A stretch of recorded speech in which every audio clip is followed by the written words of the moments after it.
Uplift. Work hard. It's what I was born to do.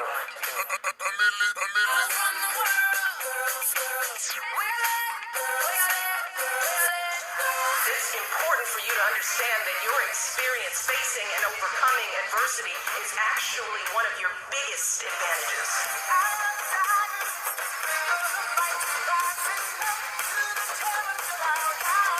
Everybody wants to fulfill the highest, truest expression of yourself.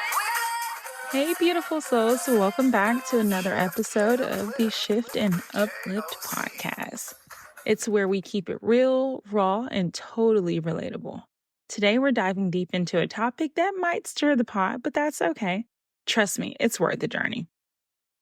I wanted to talk about submission and dominance in relationships and what it really means to be soft and feminine and submissive, and why I feel like it's not always such a bad thing. So grab your favorite drink, get comfy, and let's get into it. So let's get one thing straight from the jump. Let's understand submission in relationships. When I say submissive, I'm not talking about being weak, passive, or losing my voice. No. My definition of being submissive is about letting my true feminine essence shine and consciously deciding to surrender my mind, my body, and my spirit to the person that I trust. The person that I trust, the person who has proven that he's worthy. It's just about letting go of control and trusting someone who has shown every step of the way that they understand me, they have what's in my best interest, they align with my vision, my standards, and my truth. So, story time. For me, the journey to becoming more submissive, it wasn't easy. I grew up always having to be the strong one, Miss Get It Done of the family. I learned that if I didn't do something, it simply wouldn't get done. That mindset carried over into my relationships, and I didn't even know it. Trust didn't come easy for me, for people, for anyone. Trust didn't come easy for me. And simple things like I always felt like I had to keep my GPS on, even when my man knew where he was going and when he was leading the way.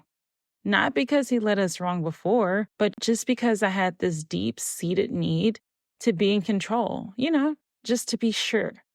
And it took a lot of patience from my partner and a whole lot of me letting go to finally allow myself to be led. But when I did, oh my gosh, let me tell you, life became so much easier. Trusting him to make decisions, even the simple ones like where we're going to eat, just gave me the freedom I didn't even know I needed.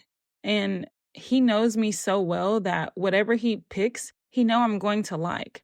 It's because he took time to understand me and to learn me and to know my likes and dislikes. Do you know the peace that comes with that? Me not having to worry about the seriousness of life and just worry about being happy every day. It's fun and I enjoy it. And honestly, I don't want it to stop. I love not being in control. It's like me being blindfolded and still feeling safe because I know that he has my back. We started to unlock different levels in our relationship because I finally let him lead me. Now let's talk about the psychology behind this dynamic. Often being dominant, it kind of stems from a place of not trusting others. Maybe because we've been let down too many times. Who knows? But I feel that it's a defense mechanism, kind of like a survival skill. When you're used to being in charge, it's hard to let go. But here's the thing, submission isn't about giving up your power.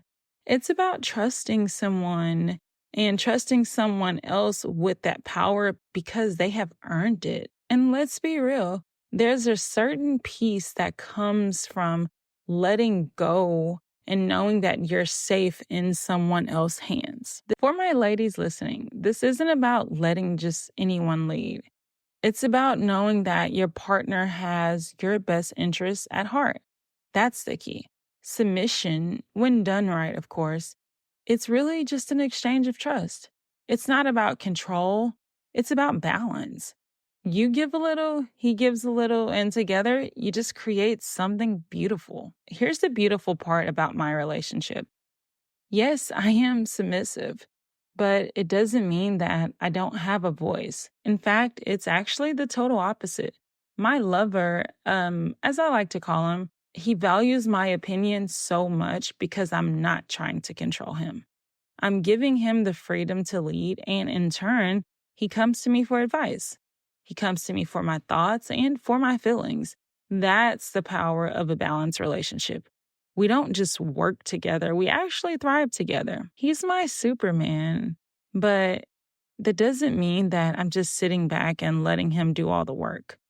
I'm his strength when he's weak. I'm his strength when he's strong. I support him when he's stressed. And guess what? It makes him want to do even more for me.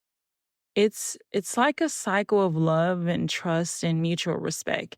And ladies, when you find a man who leads with the love and strength, you'll naturally want to submit, not because you have to, but because you actually want to. Now, I know some of you guys are thinking that this sounds great, but what if he takes advantage of me, right? What if he isn't a good leader? And all of those are valid concerns. It's valid points. Submission isn't something that you just give to anyone.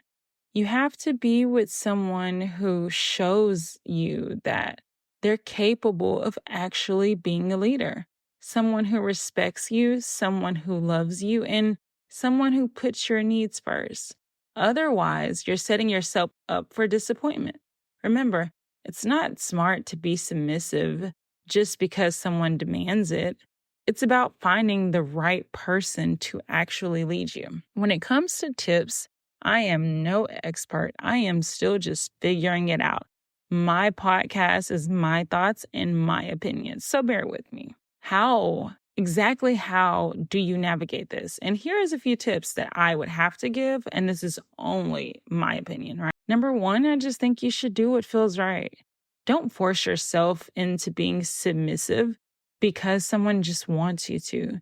Make sure it's a choice that you're comfortable with. Number two, set boundaries. Submission doesn't mean losing yourself.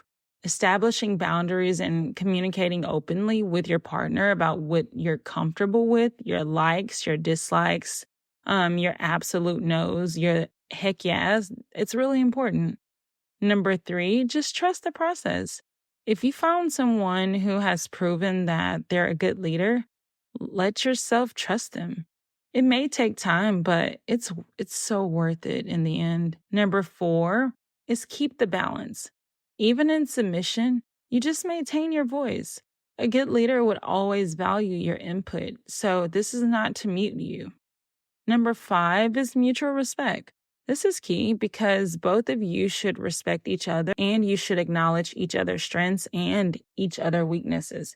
It's actually a two-way street. At the end of the day, submission in a relationship isn't about control or giving up your identity. Trust, respect, and finding someone who you can let lead because they have shown you that they're worthy. For the men listening, be a good leader. It's not always about dominance or being the alpha or beating your chest.